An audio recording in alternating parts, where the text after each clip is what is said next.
Greetings, community. Fire Lotus here, and welcome to the Truth, Love, and Courage Hangout, combined with the State of the Realm hangout. I guess it's a dual hangout. We've got double the fun and double the guests. We have a combination of devs and our favorite community members. Not that we have favorites. Well, influential community members. And we've got some cool stuff going on, so glad you could join us. Let's start off with Richard. Thanks, Gina. And as we like to start off every one of our hangouts, thank you so much, community. Really phenomenal to be working with you, to be playing with you, to make this wonderful new world. And we've got a lot of good things to share with you tonight, so I'll pass it right over to Tracy. Well, greetings, everybody. It's great to be with you here this evening. A lot going on in terms of the background of the world and stories that are going on here. I'm happy to be with you all, and again, thank you also from me for letting me come and play in the world.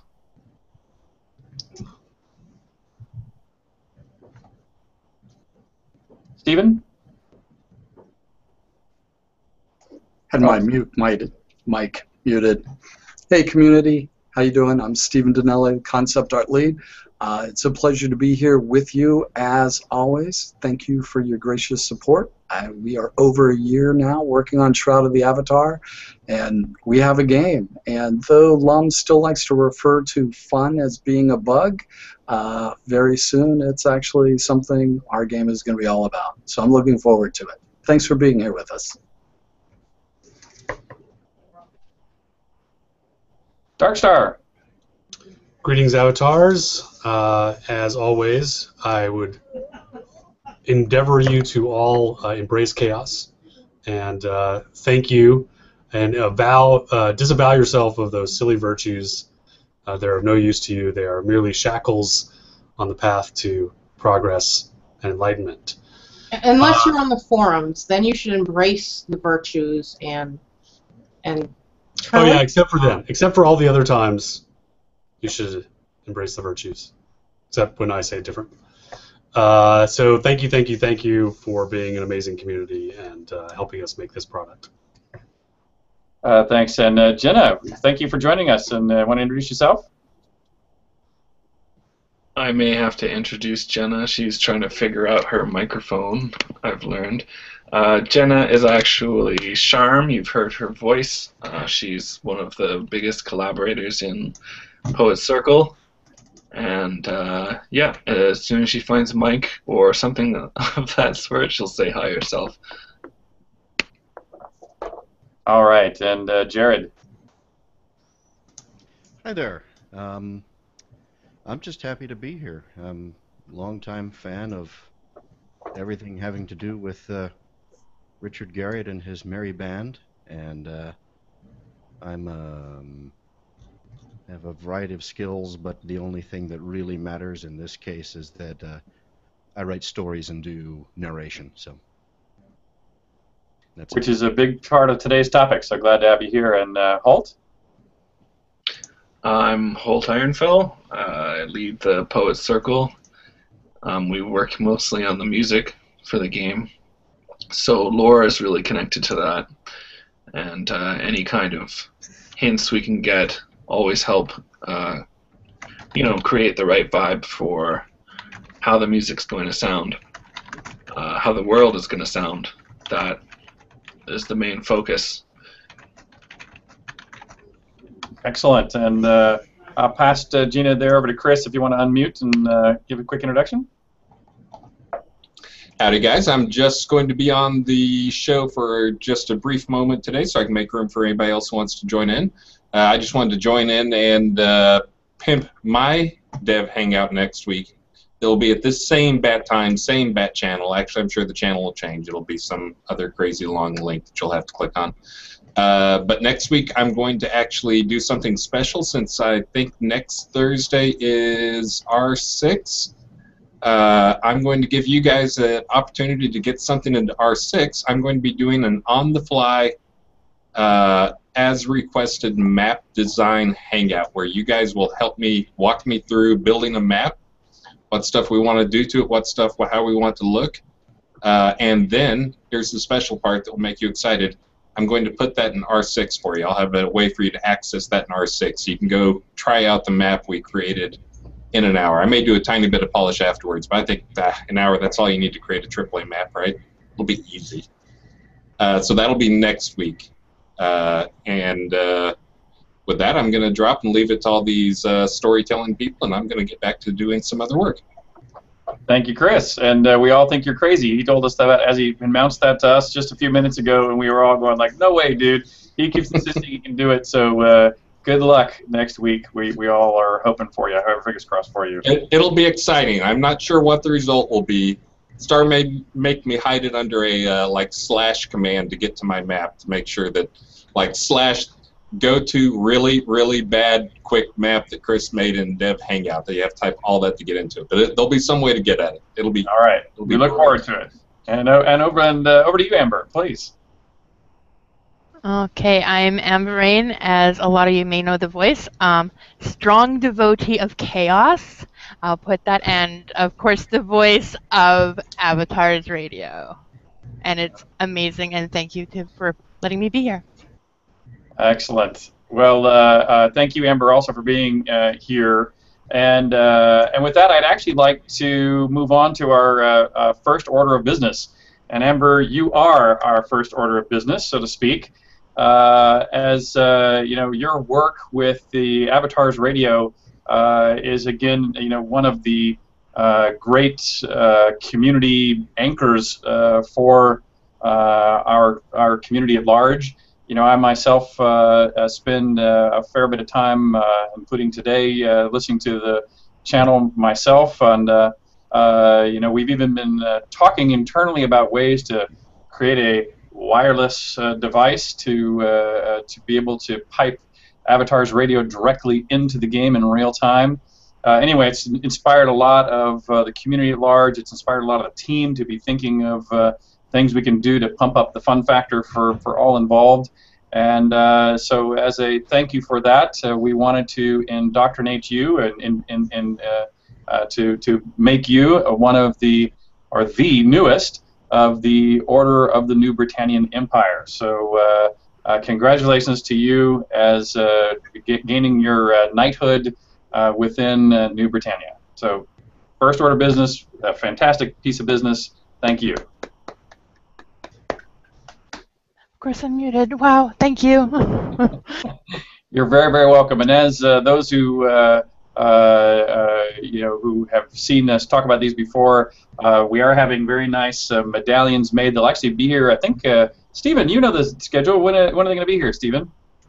We're looking at May 31st for the Order of New Britannia, and in the next week we expect to receive the Royal Warrants. Yes, and and for those who haven't seen the Royal Warrants, we have the prototype, right here as well. But this is just with single color. We'll be adding the color onto those as well. They come in. Way to go, Amber!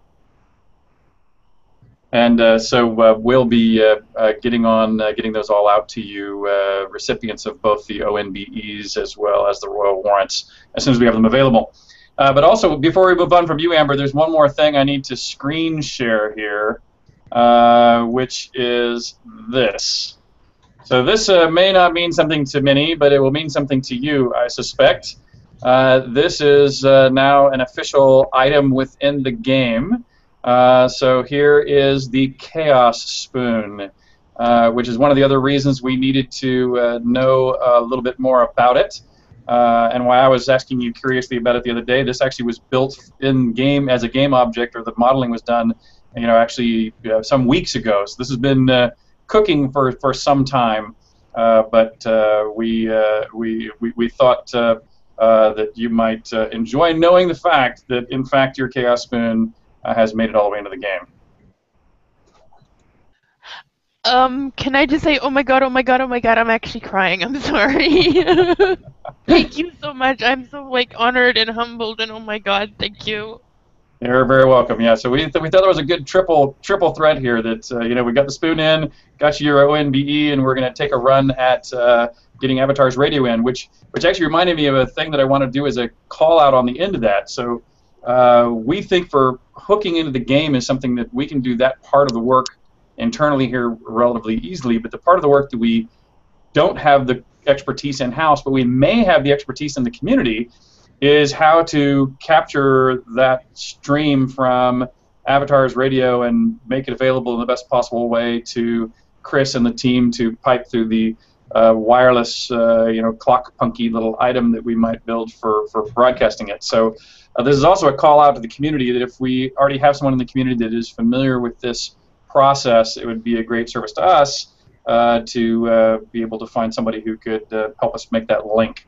It shouldn't be that difficult, and it's something that's fairly contained. So it's something that we thought we could get some outside help with relatively straightforwardly from the community. And I don't know if Holt, if you already know, or if you know others within the community that we might immediately lean on, but do let us know if you know.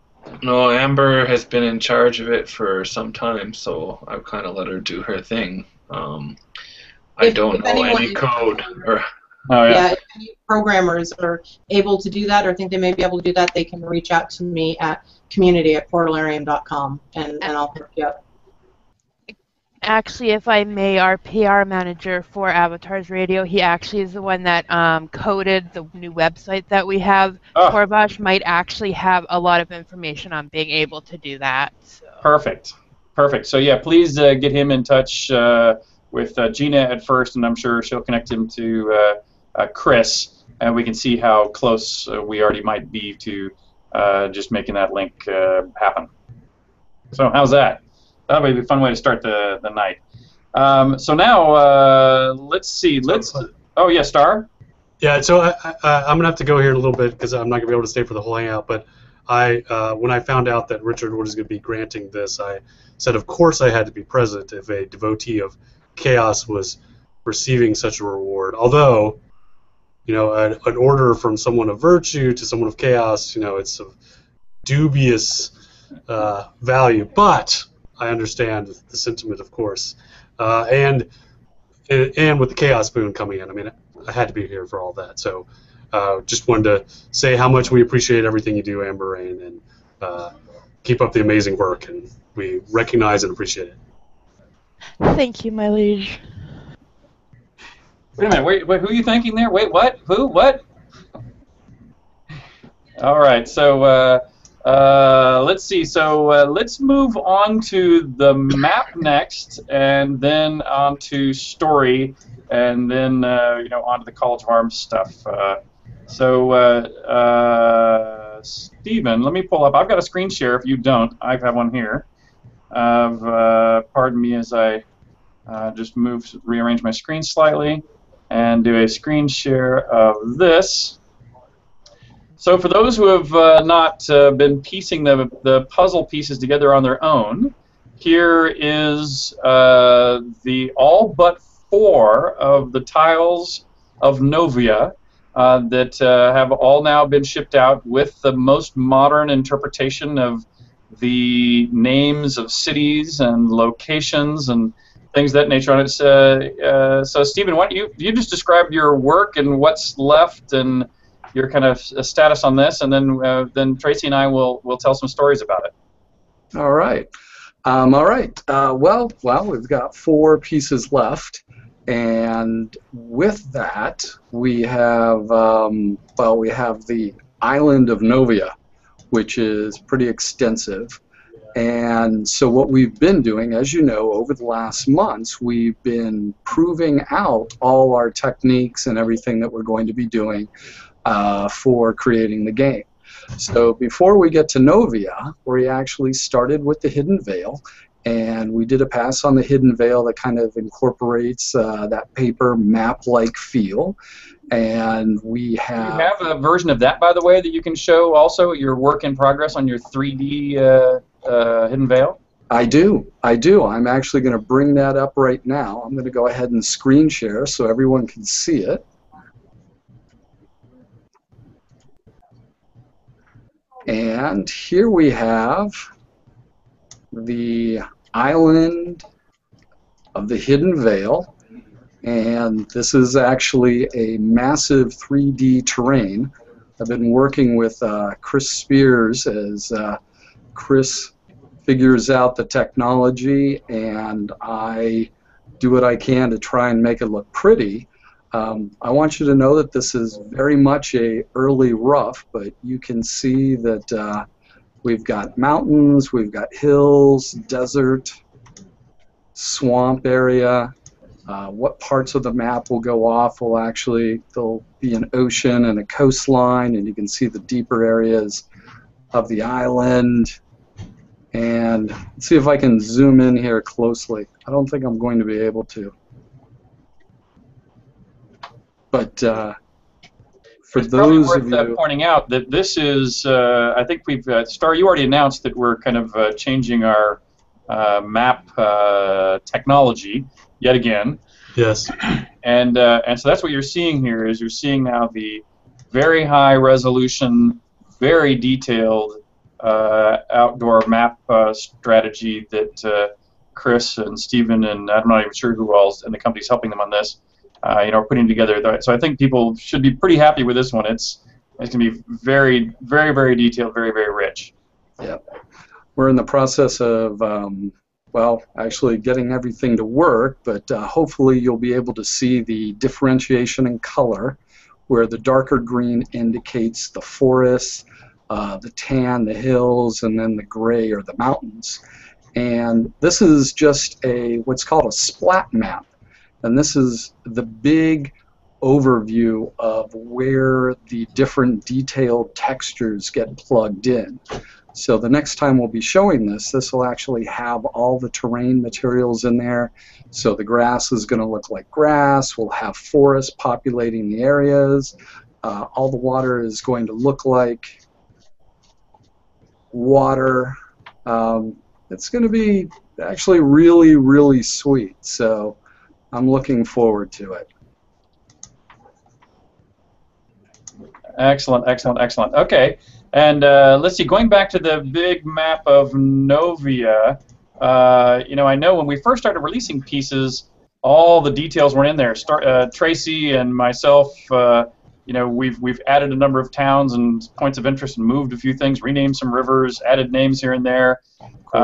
Tracy's been doing a lot of that work. You've been apparently, I have to assume you've been in there adding in some runic, or maybe Tracy can do that. Where does that lie between the two of you, writing all the runic on the map now? I just do what Tracy asks. That makes it easy. He's captaining the ship. I'm just the helmsman. Though I will say that we are probably going to be rerouting a lot of the rivers just to adhere more to the overland hex grid that we use for the tech that lays on top of the overland map. Okay, so in other words, the map that I now have up on screen share will still get revisions. The precise position of rivers will still improve based on how the technology forces us to migrate them slightly north, south, east, or west. Is that what you're suggesting? Yes, that is correct. All right. And for the most part, when I originally created the map, it's based on your hex grid map. And so adhering to that base hex pattern should be pretty easy. How we build it on multiple 4096 and massive terrain so you can go over it. Chris has got that technology figured out and can speak to it better than I can, but it's going to be really cool. All right, excellent. Okay, so I've got the map back up still on my screen. And let me give a little overview, and then Tracy, feel free to take over or add in, as you see fit.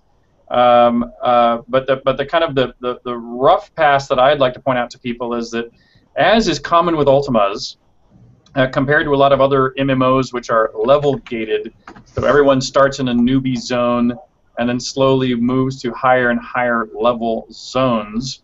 We're going to distribute people out into the whole world. I wouldn't say necessarily evenly, but at least the possibility exists that they'll be scattered much farther more quickly. And while there are many virtues over time that that Shroud of the Avatar will talk about, we are going to talk about the concepts of truth and love and courage first and dominantly, here in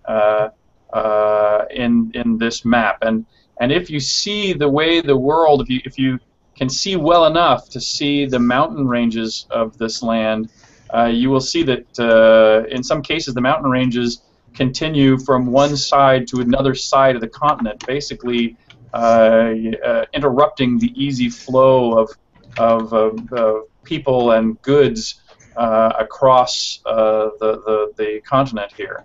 And yet you might also notice that there are key points in those mountainous ridges where there are symbols, some that look like skulls, some that look like towers, some that may look more like towns or ruins, that are right in those passes that might allow you to migrate from one side to the other of those mountain ranges. Many of those, by the way, are encounter zones that in tabula rasa terms Star and I worked together, much of the team did actually, by the way, on tabula rasa as well, and one of our favorite features we're pulling forward is the control, what we used to call control points, things that could be under enemy control or could be under human control, and that will be true in these cases. That'll make it to where passing from one area of the map to the another area of the map might require either finding a lunar rift to transport quickly a great distance across the map, or hoping that you find an open mountain pass, and if you can't find an open mountain pass, you might have to actually organize a player group to go turn the status of one of these otherwise potentially hostile border crossings. And while I don't think we want to talk very much about individual plot points or characters, I thought it would be interesting for Tracy and I to talk a little bit about these three of the primary story arcs and the cities in which the major city you encounter earliest along those, specifically Arteris, Aerie, and Resolute. Something about the history of those cities as a city. A little bit about the leaders. I think it's fine for us to talk about the leaders of those cities. And we can talk a little bit about the art style and architecture and power sources and commerce within those cities. I thought all of that would give people, and also the kinds of creatures and encounters they might find after they left those cities and headed out into the relatively nearby wilderness. So Tracy, that's what that kind of generality is what I thought that we might riff on today to share with people. But I know the art team, by the way, here is working very hard right now on Arteris. And so Tracy, why don't we talk a little bit about Arteris, the thematic style and characters and the nearby creatures. If I'll pass over to you if that's a good ball to throw over at you. Well, sure, absolutely. And one of the things, of course, while I'm talking, you can't see the map, which is unfortunate. I can make that where you can. Now you can see the map. Most cool. Yes, one of the things that I think is wonderful here in terms of the map, of course, is also before we get started talking about those things, is that anybody who's following Blade of the Avatar, reading the story, is going to be able to see on this map a lot of the locations that we talk about in Blade of the Avatar.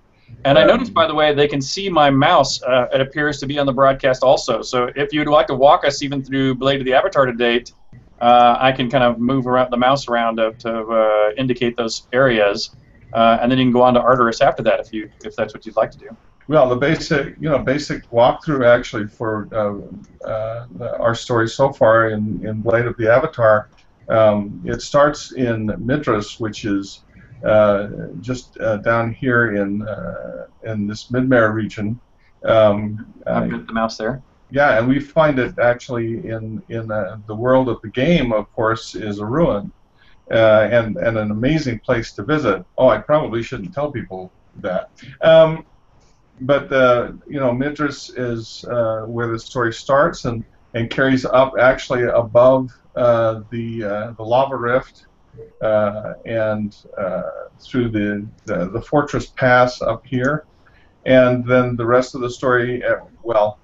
Part of the story takes place in Exeter, which is down along the southern coast of the Bay of Storms, and then across the Bay of Storms we have the concluding parts of the book, which take place up here in South Palladus region, and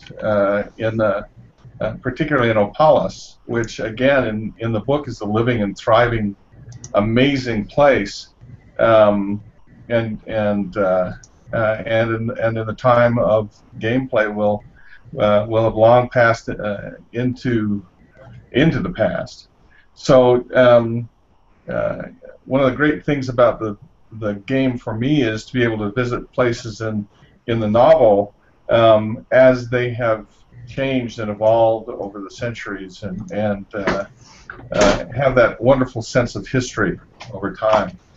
But you'd asked originally, Richard, about Arteris. Arteris is here in the southern, along the southern coast here, what we call the perennial coast. And Arteris is very much an Eastern-oriented city. It's actually a city divided into three parts. There's the Palace of Earth and Stone, which is in the western section, and it represents the physical might and passion of the shogun, who is in charge there, and who rules the power side of the city. Then on the far opposite side of the city, in the eastern section of the city, is the Palace of the Winds, which is the center of spirituality for these people in this region. And then between these two opposites, these two poles in the city, then you have the island of the Dawn, which is the central section of the city. It's encompassed actually by two rivers, and which represents the place where both spirit and the physical meet, and is the primary trade section of the city and living area of the city. And you know, here in the as we're building out the city right now, we've been working on a lot of the buildings themselves, and we sort of now describe it as an Asian Venice. And so it's inspired both by the, you know, if you think of Venice in Italy, it was carved out of the river deltas that they then added extra canals to kind of break it up even further into smaller islands.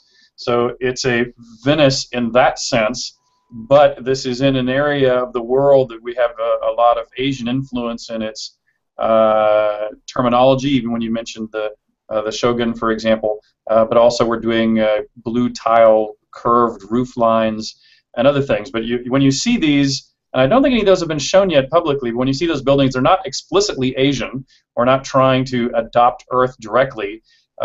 You'll see all of these areas we're talking about are kind of a mixture, assuming there might have been some cross-pollinization from people such as ourselves coming from Earth into Britannia off and on down through the years. I have a couple of early concepts if you would like to show those, Richard. Oh, absolutely. Hang on, let me get rid of my control of the camera, and you should be able to pull up control now. I can send it over to you.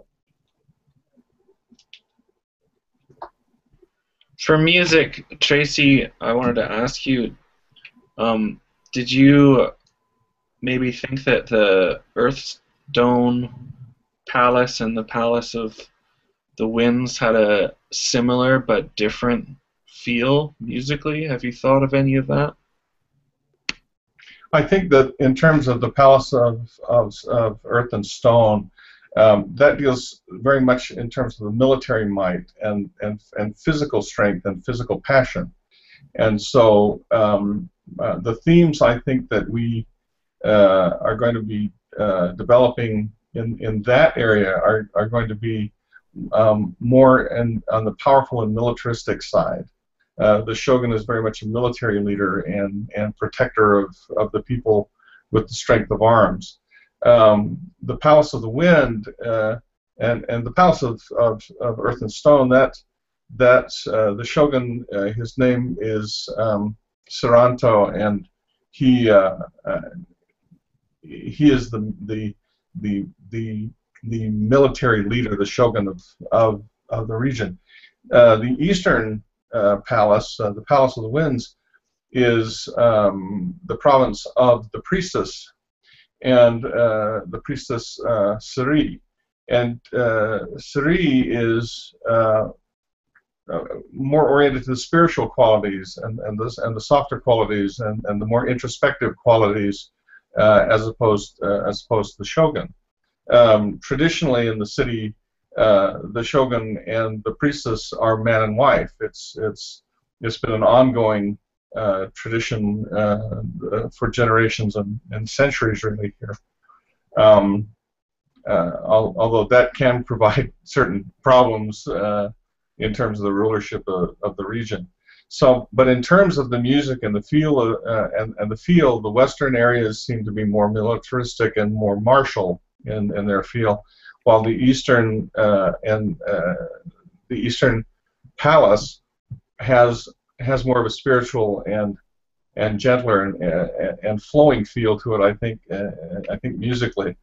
What might be an interesting challenge, of course, for you is going to be the Isle of Eternal Dawn, which sits between the two, and because in this place both of those come together, and so you would find thematic elements of both sides in mixture here in the center of the city. I did about 3 tracks with the Braemar theme that I came up with, and I found that it was actually a lot easier than you'd think to make themes for places and have that, like you say, the 3 different zones, but they're united. That's actually a lot easier than coming up with a purely original piece for each one. So it's in good hands, I think. No, I think so. That's actually great news. Yeah. Yeah, that is great news, and in fact, it again, I think it shows one of the wonderful things about for me about the entire Shroud of the Avatar project has been all of the talented people who have come into the project, and all of whom are contributing together to create something that is greater than the sum of its parts. That we all seem inspired by one another here in the things that we're creating. This thematic music presentation really kind of inspires me in terms of the city, and I can't wait to hear that music and put the feeling to that in terms of the dialogues that we're writing and the story that we're developing inside the game. Well, it won't be long now. All right. So then let's say the one other thing to say about this city and the region around it is a little bit about the flora, or more specifically the fauna that you might find around. And you don't really quite have all the pieces of the map yet, so you can't quite make all this out.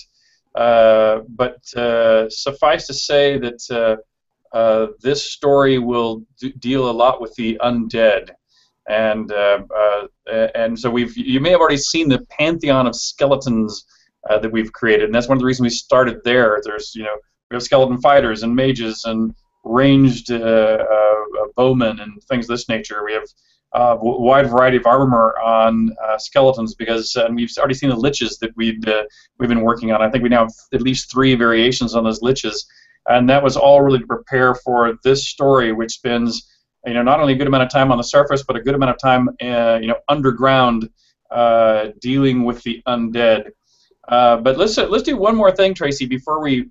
Well, before we move on too far here, they got this kind of blank corner down here by That Arteris. was the one That's exactly what I was going to pimp. So there's some really nasty stuff down there, Richard. I don't know if you knew that. I do, you know, and I even think you can sort of see through the brown there. You can kind of see what looks like it might be swamp sticking up through there. But but I don't know about you, Tracy, but I've heard rumors that there is this very, very evil man.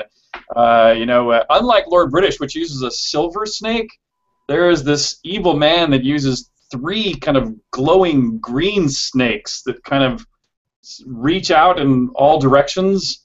That he's up to no good out there. Have you heard things like that, Tracy? I have. I've heard a lot about him. In fact, I went out and visited him out there the other day. I'm just curious about what was going on with this guy. I mean, he'd been seen in town, or at least somebody looked a lot like him, and so I went out to check that out, and there is some really bad stuff going on out there in the wilderness. It's not just undead, but doing some weird and bad stuff with the undead. Yeah, so, but I heard it's not like all the time. I think you have to go out there like on new moon nights or something like that. See, I was very careful. I went out actually kind of in kind of broad daylight because I was not going out there at full moon night. I knew that much. Smart. But I think that the name of that guy, like Min something, wasn't it? Min Ling? Tan. I can't. Yeah. Something like that. Yeah, I think there's a character, something like that. Maybe you guys will figure that out. But yeah, so I think that's the next map piece to be revealed, actually. So you may get a little more of an indicator. If Dallas was around, he could tell us for sure. Okay, just don't look at the map piece during the new moon. It's a bad idea. Exactly. Avoid it. Avoid it. All right. Well, let's see. Let me screen share the map again, and let's move on to. Before we move on, did you want to take a look at some of the concepts? Oh, absolutely. Oh, yes, please. Absolutely. So sorry. Thank you for catching. No worries. Let me switch over the screen share. One of the things about this town, of course, is because it is so water-oriented that water is the major power source here. Exactly. Well, it's going to be, this is essentially a look at a canal and then a shot down another canal and then a look at the style of the buildings. It's a combination of a bit of a Tudor, classical medieval influence and Asian influence and that sort of thing to create the town of Arteris. And then we have the castles, and same kind of thing, much more of a stronger Asian influence here than previously what we've done, but this is the flavor that we're going to carry through with Arteris and the surrounding areas. Charm's gonna love this stuff. I'm chuckling over here to myself because I'm seeing what other people are speculating on the soda chat. When Tracy and I were doing the Min Ling Tan, people are going Minax. No, we can't go there. But anyway, you'll find out. You'll figure it out. Okay, so let's go now over to what did I have up here now? I had Airy. Let's switch way across the map. If you can see my mouse on the map, it's way over here on the left side, the west edge. Right one puzzle piece up from the island to the south. There you can see the words Airy. Richard, can you zoom in on the map? Can I zoom in on the map? Oh boy, it looks like I can. What a great idea. There we go. So there's Airy. And in fact, yeah, you'll see on the maps when you get a look at them like this, you can see that Airy is out on this coastal peninsula, which means it is a very it doesn't have much in the way of forests or mountains to block the velocity of winds coming in off the sea, and so it's a great city for wind power, among other things, which might also have to do with its name, Airy. You can also see when zoomed in, it's one of the cities that'll have one of these protected Tesla towers, as was, by the way, where we just were in Arteris. It had water power, but also had generation of electricity, which means you could probably hear Amber's Avatar Radio there, Avatar's Radio, on your wireless devices. And so tell us a little bit about Ari, if you would, and these seekers of truth that live here. Well, Ari claims to be very much a place of seekers of truth here, although just exactly which truth seems to be changed from day to day.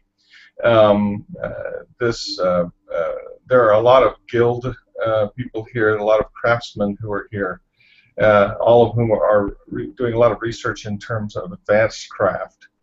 And it is run largely by the guilds as opposed to any sort of lord or king. It's actually anciently very much a trade city. Although that ancient trade cityness has kind of gone by the wayside after the fall, and they've largely just been perpetuating themselves there based on their craft and exports to the north. It's an interesting area in that it's very much in constant conflict with the Seeker Elves of the North. That are just up the peninsula and are always vying for their expansion. Seems to be a problem here for the people of Irie. Excellent. And let's see. Whoops, we were zooming the wrong way. Let me go zoom back out. And let's see. So you want to tell little people about the kinds of creatures they might find after they have visited this fair city. What might people encounter along their journeys? Well, in this particular area, elves seem to be the biggest problem up to the north, and of course the elves of Novia are not really the sweet kind of frail-looking elves that we have become accustomed to. The elves here are descendants of the Great War against the Obsidians, and as such they were bred for battle. That they've achieved their own independence is largely because of their own obstinance and independent nature. That they have tried to move past that and to become something more than just tools of warfare is part of their journey, I think, and part of the journey I think that we're going to see in them during the course of the experience of the game. But there are also other types of creatures that are going to be found in this particular region. How about over here? As people travel eastward, what else might they find in some of these smaller villages, kind of around the Bay of Storms? Well, you're going to find satyrs in these regions, some of whom and fawns. Fawns primarily in the further out regions, since they do a good deal of trade. But satyrs, as you get closer, actually to not only to Irie, but in some of the southern regions in particular, especially on this island here that sits across the channel from Irie. There are some very strange things that are going on this island. Many of which call into question, I think, the virtues, and it is a beautiful and a dangerous region at the same time. Well said. Well said. Well, let's see. Let's Holt, unless you had a question about this area, I'll take us on, or if anybody else did, let's take us on to our third area as well, which is where at Resolute. Yes, Resolute. Let me zoom in on. Anything that can be revealed about the sound that you guys here for the city. The elves, though, I think I have one in my head already, and something that hints up at climbing over a tribal past. Like they're rising up from it, so it has the tribal hints, but not as, there's something else in there as well. Perfect, excellent. I like the way you've said that. That sounds great. Yeah, I think that gives a very nice thematic underscore to what to the experience that the elves have had since the fall. All right, so now let me take you back over to the map to this place that I'll zoom in on. This is Resolute, and as you can see, Resolute is not only nestled into a nearly complete circle of mountains, but within that circle of mountains, it's densely forested, and you can also see just to the northwest of the city is a volcano. And so this is both hidden, fortified, rugged, and dangerous, just from a natural environment standpoint, which also I think fits well into its name, Resolute. They're resolute to stay strong, held up here in their mountain fortress hideaway, and you might also be able to see there's a little Tesla tower over here, and this one, of course, is powered through geothermal. So we're, in fact, as Scott Jones, one of the guys that's been working on a lot of power generation, you've seen in Owl's Head the wind power. He just actually finished. You'll begin to start seeing showing up shortly the water power one showing up in some of the water cities being built now.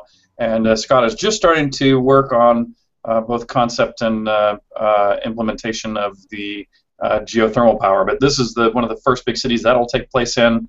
And when I mention this city, again, all three of these cities I've mentioned are not literally the places you start as in any of these major plot threads. That just happen to be key in the earlier parts of those stories. But when you start in Resolute, you then spend a fair bit of time here in the northwestern quadrant of the world, in this case, and this is one of the ones that you'll notice if you're going to spend much time here in this northwestern quadrant. There are lots of mountain passes to get through, lots of rivers to get over. You actually end up having to go all the way to the upper corners of the map, so there's channels you have to cross. This is actually one of the more physically arduous kind of areas of the map to deal with. But you want to tell people either a little bit about Resolute, and or if you would rather, Tracy, talk about Valhold. Either one of those I think would be very interesting, but I would pick one or the other, I would say, for today. Oh, I have to pick one? Oh. Yeah.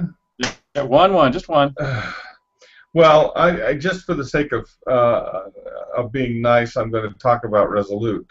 Okay, very good. Because Valhold, the Valhold itself was an ancient empire, and what has happened in Valhold is such a probably one of my favorite parts of the tale, actually, and so I'm anxious for everybody to experience that. This entire region actually has one of my favorite parts of the tale, and I'm anxious for people to explore that and experience that for themselves. The Resolute itself in the mountains is actually pretty much what one might consider to be a home of paladins. It's a What's a paladin? Well, in our terms, we would think of them as paladins, but in terms of the world, it's. That was a. I'm not sure if you know that's a spoony joke, Tracy. You can't remember. I've no doubt, and I have no doubt that it is a spoony joke. Okay.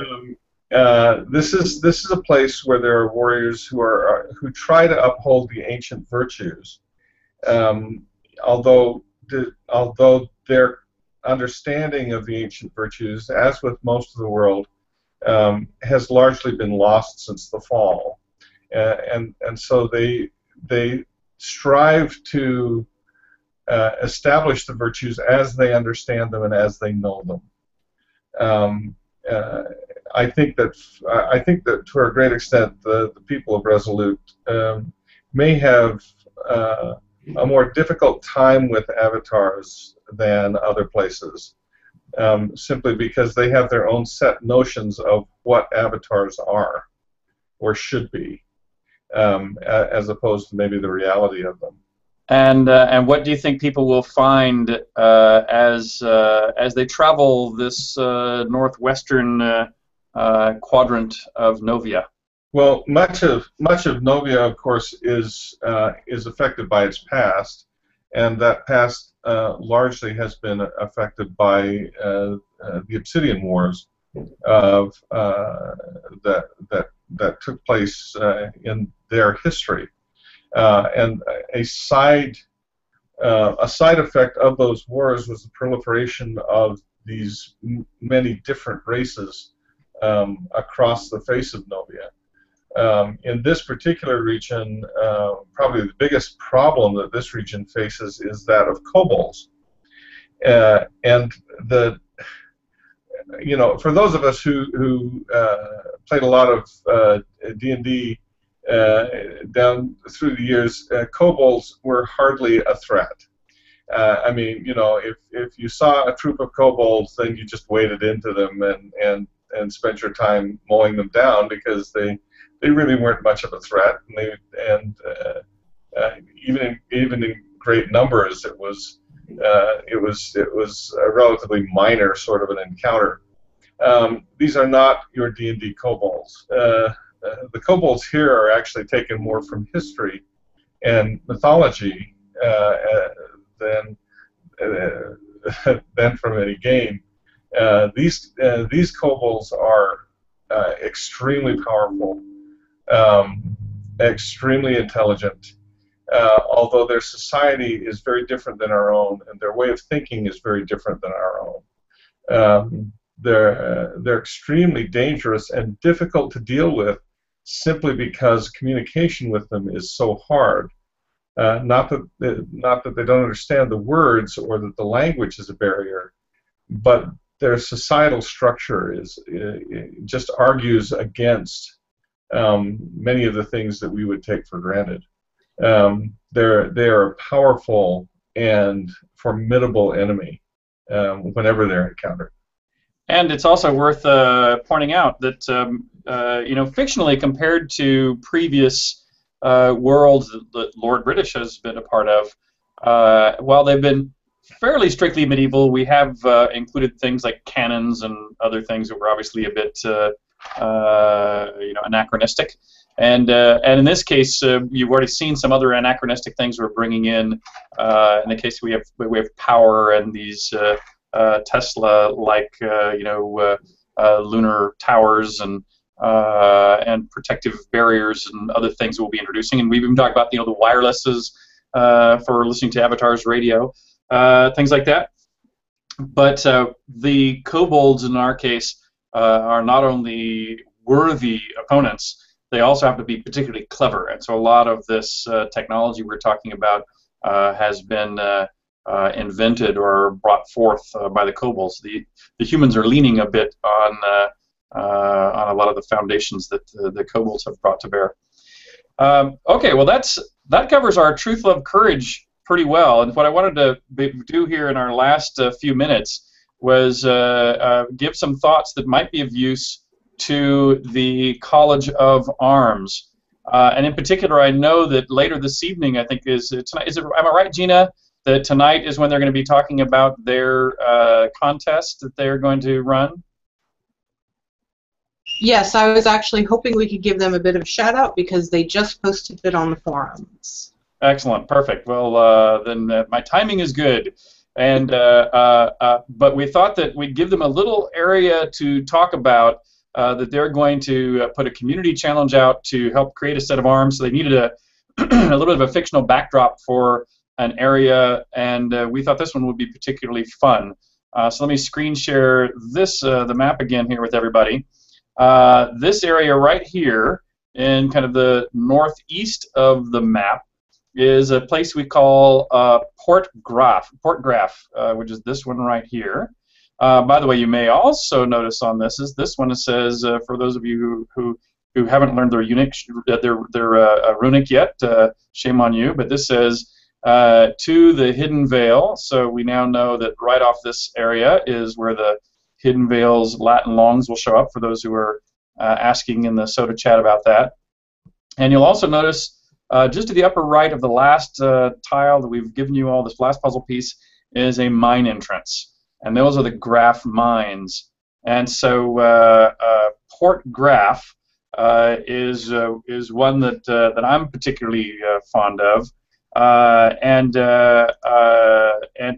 so in Port Graf, you know, for me, it was an area where this gentleman named Laurent Graf discovered these mines way up here in these extremes of Novia, and these mines had produced the gems of such size and quality that, you know, the world had never seen this such before. And so, no surprise, not only did Laurent become very rich in mining the jewels, but he also built a studio that, and he himself became, you know, a master jeweler that, you know, created some of the most valuable, not just gems in the world, but artisans who could craft these gems into you know, fine works of art, but because of course of the value of these gems, therefore it was not only was a great deal of protection required, but you might imagine that these places would be a little security conscious. So Graf himself actually moved off onto this island. So if you see this island just off the coast, in my mind, this is the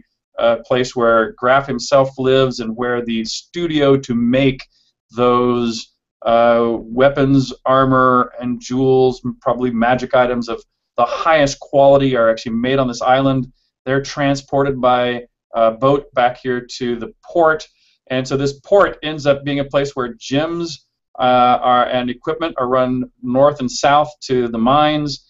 These roads are not only where the product is then taken to the rest of Novia and probably wealthy and heavily protected you know, shipments, but it's also where wizards might come up from the south to be able to help imbue some magic into some of the highest value things that are created.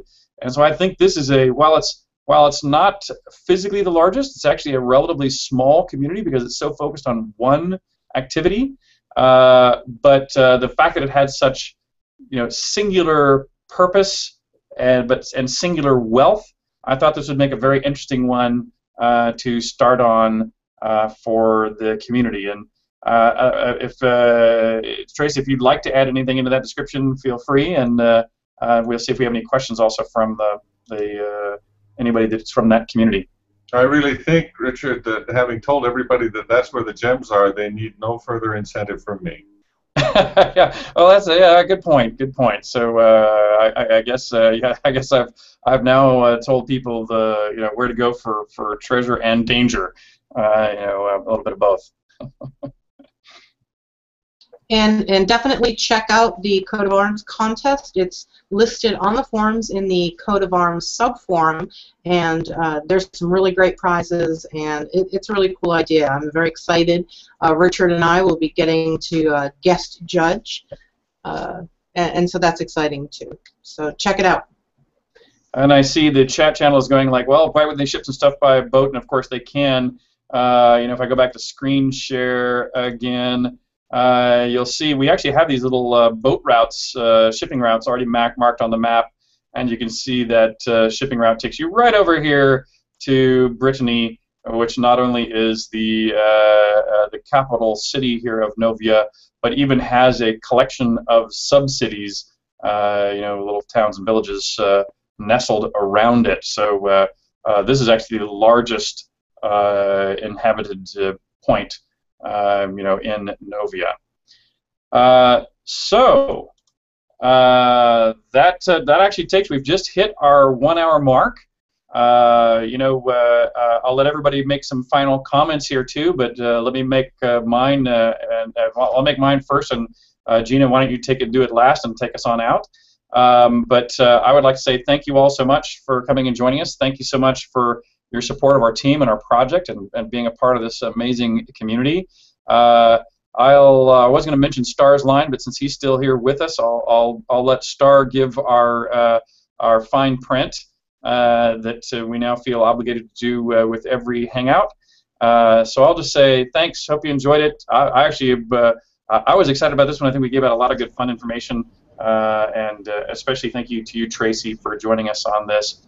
I think extra special fiction evening. On to you. I just need to unmute myself here. I've had a lot of fun this evening here too, talking about the world, and we've gotten to say things about the world that we haven't been able to say before. I'm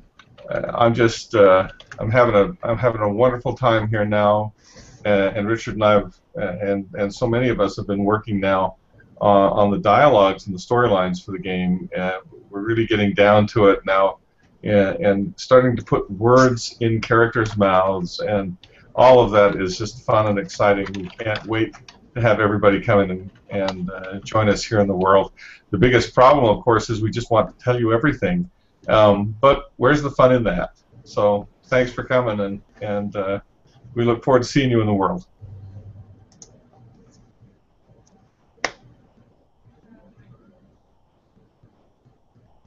Go ahead, Star. Okay, I'll give you my celebrity catchphrase, which is "Don't lawyer me, bro," and the translation of that is we really enjoy having these kinds of conversations with you guys. We really enjoy interacting with you.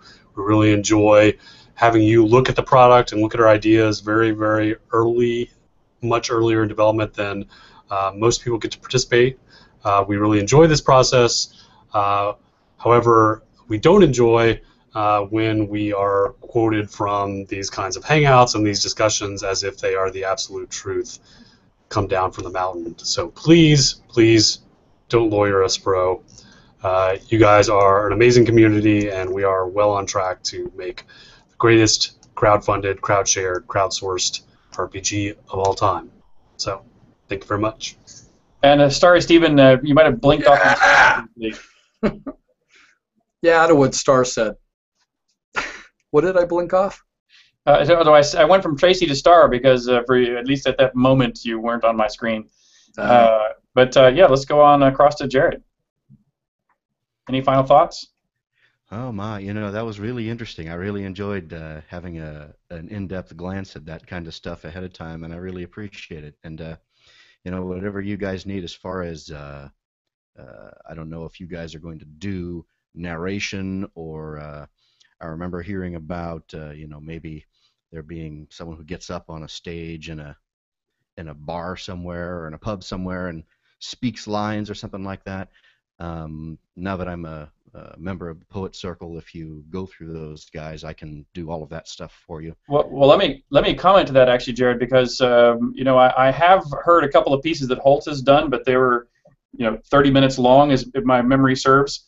And that's longer than we can probably put as a loop that we play with a NPC bard speaker in the game.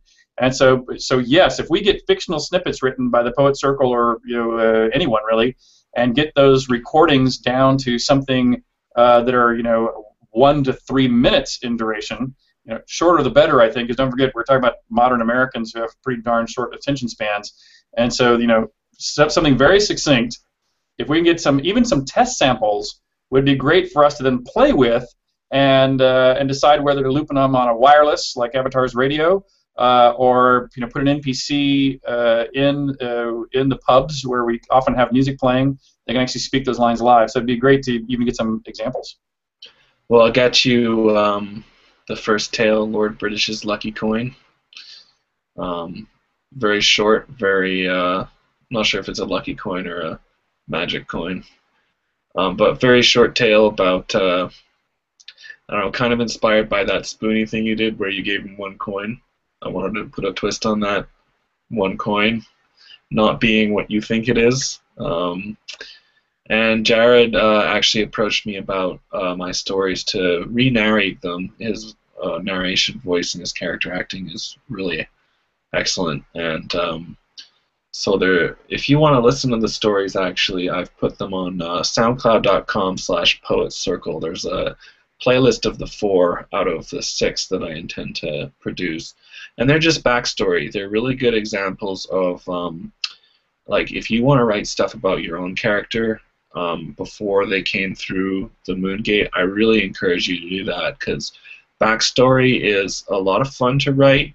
And then you can kind of like hide it and pretend that it's not there later when you get to the really meaty stuff, you know, that you want to write about your adventures in New Britannia. So, yeah, check that stuff out. It's a fun listen, and that's kind of what we're working on alongside music, is story as well. Fantastic. And then let's go over to Amber. And again, congratulations and thank you. Thank you, actually, and I didn't manage to say it earlier, and I'd like to say it now. I could not do what I am doing with Avatars Radio without all the DJs, all the helpers that are there. They're all amazing, and thank you for everything. Making a great game that is not just a game, but now home, that I've been waiting for all these years. So thank you so much. And Danelli, it's awesome to always see your art. Thank you. Great, thank you. Gina, it's all yours. Take us out. Okay, I know we're a little over time, so I'm going to make it brief. Congratulations, Amber, and thank you very much for giving me an opportunity to guest DJ. That's always a lot of fun. I look forward to. You can listen to me on Fridays on Avatars Radio. But to the community, thank you guys for being so collaborative and creative, and really giving me the opportunity to be part of my dream community and work closely with you guys to make such an amazing game. So thank you, thank you, thank you, and we look forward to seeing you at the next Hangout. Have a great one. See you. Bye.